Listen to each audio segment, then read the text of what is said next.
Hi everyone, welcome to I Plus Training Solutions.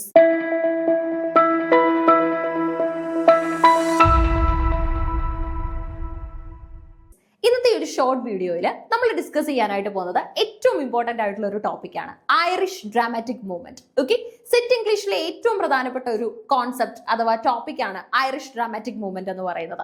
എല്ലാ വർഷങ്ങളിലും നമുക്ക് ഈ ഏരിയാസിൽ നിന്ന് ക്വസ്റ്റ്യൻസ് കാണാനായിട്ടും സാധിക്കും. ഓക്കെ, സെറ്റ് ഇംഗ്ലീഷിന്റെ നടക്കുന്ന സൈക്കിളുകളിലൊക്കെ തന്നെ നമുക്ക് ഈ ഒരു ഐറിഷ് ഡ്രാമാറ്റിക് മൂവ്മെന്റ്, അതിന്റെ വർക്കുകൾ, പ്രോപ്പണൻസിന്റെ പേര് ഒക്കെ തന്നെ ആവർത്തിക്കുന്നതായിട്ട് കാണാൻ സാധിക്കും. അപ്പൊ നമുക്കും അതൊന്ന് പഠിച്ചെടുത്താലോ? ശ്രദ്ധിക്കാം. സോ ഐറിഷ് ലിറ്ററേച്ചറിലെ കുറച്ച് ജീനിയസുകളെയാണ് നിങ്ങളിപ്പോൾ സ്ക്രീനിൽ കാണുന്നത്. ഓക്കെ, ഏറ്റവും ഫേമസ് ആയിട്ടുള്ള ഐറിഷ് ലിറ്ററേച്ചറിലെ ജീനിയസ് റൈറ്റേഴ്സ് ആണ് നമുക്ക് സ്ക്രീനിലുള്ളത്. ഇവരുടെ കുറച്ച് ഐഡിയാസും കാര്യങ്ങളുമാണ് നമുക്ക് ഇന്ന് പഠിക്കാനായിട്ട് വരുന്നത്. ഓക്കെ, അപ്പൊ ഇതൊക്കെ തന്നെ പോയിന്റുകളായിട്ടാണ് അറേഞ്ച് ചെയ്തിട്ടുള്ളത്. അതുകൊണ്ട് തന്നെ ഈ ഒരു ഷോർട്ട് വീഡിയോ തീരുന്നതോടുകൂടി നിങ്ങൾ ഈ ഒരു കോൺസെപ്റ്റുകളും പഠിച്ച് എടുക്കണമെന്ന് പറയുകയാണ്. ഓക്കെ, നോക്കിയാലോ. Irish literary theatre was A short lived theatrical project that existed from 1899 to 1901. Okay, Irish literary theatre എന്താണെന്ന് ചോദിച്ചു കഴിഞ്ഞാൽ അതൊരു ഷോർട്ട് ലീവ്ഡ് ആയിട്ടുള്ള ലിറ്റററി പ്രോജക്റ്റ് ആണ്. ഓക്കെ, ഷോർട്ട് ലീവ്ഡ് ആയിട്ടുള്ള ലിറ്റററി പ്രോജക്റ്റ് ആണ്. അത് എക്സിസ്റ്റ് ചെയ്തിരുന്നത് 1899 മുതൽ 1901 വരെയായിരുന്നു. ഷോർട്ട് ടൈം മാത്രമേ ഉണ്ടായിരുന്നുള്ളൂ. പക്ഷെ ഇതിന്റെ ഇമ്പാക്ട് വളരെ വലുതായിരുന്നു. ഒരുപാട് പിന്നീടും മുന്നോട്ട് സഞ്ചരിക്കുന്ന തരത്തിലുള്ള ഒരു ഇമ്പാക്ട് കൊണ്ടുവരാനായിട്ട് ഈ മൂവ്മെന്റിന് സാധിച്ചിട്ടുണ്ട്. Its purpose was to establish a national stage for Irish plays. Irish പ്ലേസിനൊക്കെ തന്നെ ഒരു നാഷണൽ സ്റ്റേജ് കൊടുക്കുക. അതായത് ഐറിഷ് പ്ലേസ് ഒരിക്കലും പിന്നിലോട്ട് പോകാനായിട്ട് പാടില്ല. അതിന് എല്ലാ കൺട്രീസിന്റെയും പ്ലേസിന് കിട്ടുന്ന ഒരു പെക്യുലാരിറ്റി ഐറിഷ് ലിറ്റററി വർക്കുകൾക്കും വേണം എന്നുള്ളതായിരുന്നു ഇതിന്റെ main demand. Okay, and it was performed by Irish performers to amplify the Irish cultural identity. ഒരു രാജ്യത്തിന് ലിറ്ററേച്ചർ ഉണ്ട് എന്ന് പറയുമ്പോൾ അവരുടെ കൾച്ചറും കൂടെയാണ് അത്രയും പ്രോപ്പഗേറ്റ് ചെയ്യപ്പെടുന്നത്, അല്ലെ? ഈ പുസ്തകങ്ങളിലൂടെ, നാടകങ്ങളിലൂടെ ഒക്കെ നമ്മൾ എന്താണ് കാഴ്ചവെക്കുന്നത്? നമ്മുടെ രാജ്യത്തിന്റെ കൾച്ചർ, നമ്മൾ എന്താണ്, നമ്മുടെ ഐഡന്റിറ്റിയാണ് നമ്മൾ എന്ത് ചെയ്യുന്നത്? പ്രൊമോട്ട് ചെയ്യുന്നത് അല്ലെങ്കിൽ പ്രസന്റ് ചെയ്യുന്നത്, അല്ലെ? സോ ഐറിഷ് ഡ്രാമാറ്റിസ്റ്റുകളുടെ എന്താണ് ഐഡിയാസ് ആണ് ഐറിഷ് പ്ലേസിലുള്ളത്. ഇത് പെർഫോം ചെയ്യുന്നത് ഐറിഷ് പെർഫോമേഴ്സ് ആയിരിക്കും. ഇനി അതുപോലെ തന്നെ Irish cultural identity best on ചെയ്യുന്ന തരത്തിലുള്ള ഐഡിയാസ് നമുക്ക് ഇവിടെ കാണാനായിട്ടും സാധിക്കും. ഓക്കെ, അതുപോലെ തന്നെ നമുക്ക് കൂടുതലായിട്ടും റൈറ്റേഴ്സിനെ എൻകറേജ് ചെയ്യുന്ന തരത്തിലുള്ള പുസ്തകങ്ങളാണ് ഇതിലുള്ളത്. ഇത് ഫൗണ്ട് ചെയ്തത് നമ്മുടെ WB യീറ്റ്സും ലേഡി ഗ്രിഗറിയും ചേർന്നിട്ടാണ്. ജോർജ് മൂറിനെയും അതുപോലെ തന്നെ എഡ്വേർഡ് മാർട്ടിനെയും ഒക്കെ തന്നെ നമുക്ക് ഈ ഒരു മൂവ്മെന്റിന്റെ ഭാഗമായിട്ട് കാണാം.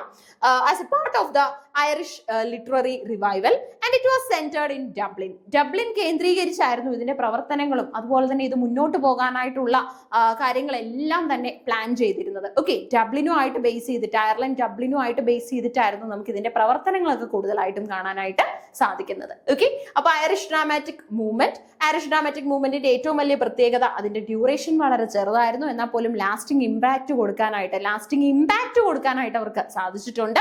അതുപോലെ തന്നെ ഫേമസ് പീപ്പിൾ ആരൊക്കെയാണെന്ന് ചോദിച്ചു കഴിഞ്ഞാൽ യീറ്റ്സും ലേഡി ഗ്രിഗറിയും എഡ്വേർഡ് മാർട്ടിനും ഒക്കെ തന്നെയാണ്. അതുപോലെ തന്നെ ജോർജ് മൂറിനെയും നമുക്ക് ഈ കൂട്ടത്തിൽ ഉൾപ്പെടുത്താൻ പറ്റും. ഇനി അതുപോലെ WB Yeats, lady Gregory and Edward Martin published a manifesto for Irish literary theatre. ഇത് നമ്മുടെ ഒരു ചോദ്യമാണ്. ഓക്കെ, ഐറിഷ് ലിറ്റററി തിയേറ്ററിനുള്ള മാനിഫെസ്റ്റോ പബ്ലിഷ് ചെയ്യുന്നത് അല്ലെങ്കിൽ അത് പ്രൊമോട്ട് ചെയ്യുന്നത് ആരാന്ന് ചോദിച്ചു കഴിഞ്ഞാൽ ഇവർ 3 പേര് ചേർന്നിട്ടാണ്, കൊളാബറേറ്റീവ് ആയിട്ടാണ് ചെയ്യുന്നത്.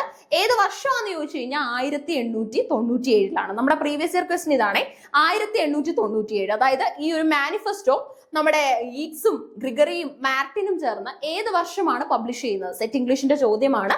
ആൻസർ വരുന്നത് 1897 ആണ്. ഇയറിൽ നിന്ന് ചോദിച്ച ഒരു ചോദ്യമായിരുന്നു. In which they proclaimed their intention for establishing a national theatre for Ireland. അയർലൻഡിന് വേണ്ടി ഒരു നാഷണൽ തിയേറ്റർ പ്ലാൻ ചെയ്യുന്നതിനെ കുറിച്ചും അത് പ്രൊമോട്ട് ചെയ്യുന്നതിനെ കുറിച്ചും ഒക്കെ അവർ ഇതിനകത്ത് പറയുന്നുണ്ട്. Okay, the Irish dramatic movement, also known as Irish literary revival, was a cultural movement that started in the 19th and early 20th centuries. Okay, 19th and early 20th centuriesലാണ് ഇത് കൂടുതലായിട്ടും ബൂസ്റ്റ് ചെയ്ത് നിന്നത്. ഇനി അതുപോലെ തന്നെ നമുക്ക് മനസ്സിലാക്കാൻ പറ്റുന്നത് ഐറിഷ് ലിറ്റററി മൂവ്മെന്റിന് മറ്റൊരു പേരുണ്ട്. അത് ഐറിഷ് ലിറ്റററി റിവൈവൽ എന്നാണ്. ഓക്കെ, അതായത് നഷ്ടപ്പെട്ടു പോയി എന്ന് കരുതിയ അയർലൻഡിന്റെ ഒരു പാരമ്പര്യവും കാര്യങ്ങളും വീണ്ടും റൈറ്റിംഗ്സിലൂടെ കൊണ്ടുവരാനാണ് ഇവര് ശ്രമിക്കുന്നത്. It aimed to promote Irish literature and drama and foster a new sense of Irish identity. Samuel Beckett, the influential Irish playwright and novelist, revolutionized modern theatre with his minimalistic style and existential themes. അല്ലെ, Samuel Beckett എന്ന് പറയുന്നത് നമുക്ക് അയർലൻഡിൽ നിന്ന് കിട്ടിയ ഏറ്റവും വലിയൊരു precious ജം ആണ് അല്ലെ. നമുക്ക് ഇദ്ദേഹത്തിന്റെ ഏറ്റവും ഫേമസ് ആയിട്ടുള്ള ഒത്തിരി പുസ്തകങ്ങൾ അറിയാം. നമ്മുടെ വെയിറ്റിംഗ് ഫോർ ഗോദോ സാമുവൽ ബെക്കറ്റിന്റെ ആണ്.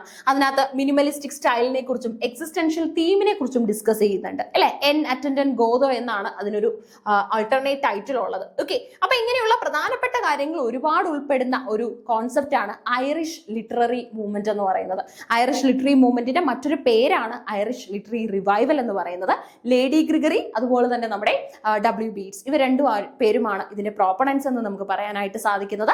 19th century and early 20th century ആണ് ഇത് ഡോമിനേറ്റ് ചെയ്ത് നിൽക്കുന്ന ഒരു സമയം. ഓക്കെ, അപ്പൊ ചോദ്യങ്ങൾ ഒരുപാട് വരുന്ന ഒരു ഏരിയ ആണ്. നമ്മൾ പെട്ടെന്ന് പഠിച്ചു തീർത്തത്. നിങ്ങൾ ഈ ഒരു കോൺസെപ്റ്റ് മനസ്സിലാക്കിയിട്ട് വേണം എക്സാമിന് പോകാൻ. താങ്ക്